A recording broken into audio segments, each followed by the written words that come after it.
Bonjour à toutes et à tous et bienvenue dans cette nouvelle vidéo de la chaîne YouTube photopassion.fr.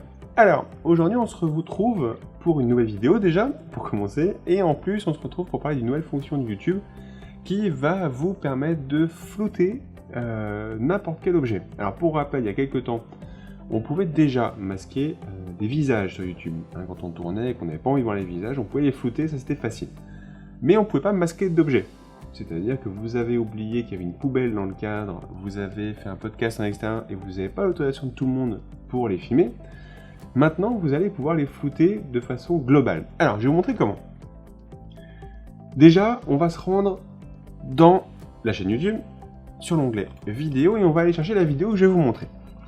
Donc moi, je vais prendre le petit défi qu'on avait fait avec Céline sur, vous vous souvenez, la partie photo de studio, 5 minutes pour réaliser un portrait. On va aller éditer notre petite vidéo, donc on clique en bas à gauche sur Info et Paramètres. On se rend dans Retouches, et là on se retrouve avec plusieurs possibilités de réglage. Alors attention, c'est pas du qualitatif, hein, c'est pour faire de la modification rapide sans trop te prendre la tête, et surtout appliquer des filtres de bon ou mauvais goût, ça c'est au choix, mais surtout ne pas perdre les stats de vos vidéos, hein, parce que si vous uploadez une vidéo, que vous la modifiez et que vous la réuploadez, vous perdez toutes vos statistiques, tout votre historique.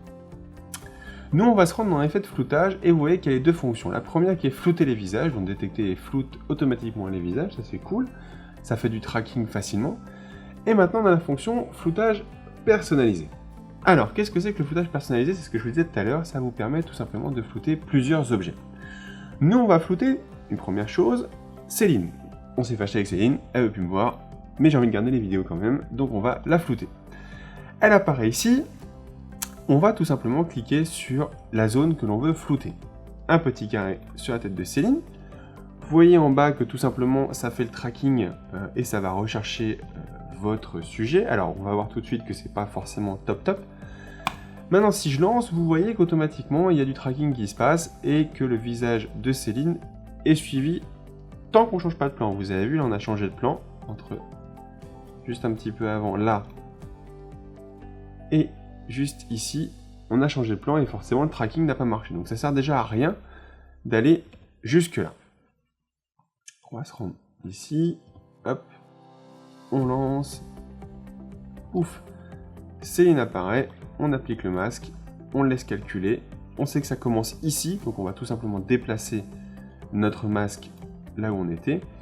Et on va pouvoir soit le verrouiller, donc qui dit verrouiller dit bloquer sur notre sujet, ça c'est plutôt pratique pour gagner du temps. Soit si vous aviez, si par exemple, tiens, on va prendre un exemple, là c'est bon, elle est floutée, on va la flouter jusqu'au bout, voilà. On agrandit, on n'hésite pas à agrandir un peu l'échelle. Voilà, donc, touc. Pouf, le plan il s'arrête là, on va là. Alors, deuxième utilité du masque, c'est si on va utiliser sa partie fixe et qu'on veut tout simplement masquer une marque. Voilà, on fait un tournage corporate et puis on n'a pas envie de voir une marque sur un produit, on l'a diffusé sur YouTube, on s'en rend compte beaucoup plus tard. Le problème c'est qu'on a eu 1 million de vues et que on n'a pas envie de perdre ces stats là. Ce qu'on fait, c'est qu'on va tout simplement appliquer un masque sur l'endroit où il y a la marque. On va le laisser calculer, mais vu qu'on sait qu'on ne va pas changer de position, la caméra sur ce plan-là est fixe, donc il n'y a aucune raison qu'il bouge. Donc on va mettre en déverrouillé, ce qui fait qu'on n'aura pas de mouvement fantôme sur l'image, et tout simplement on se retrouve avec un masque positionné à l'endroit où il y a la marque pendant toute la vidéo. Ce qui est plutôt un bon compromis, alors c'est pas qualitatif évidemment, mais c'est un bon compromis pour masquer une marque et tout simplement pouvoir continuer à utiliser la vidéo.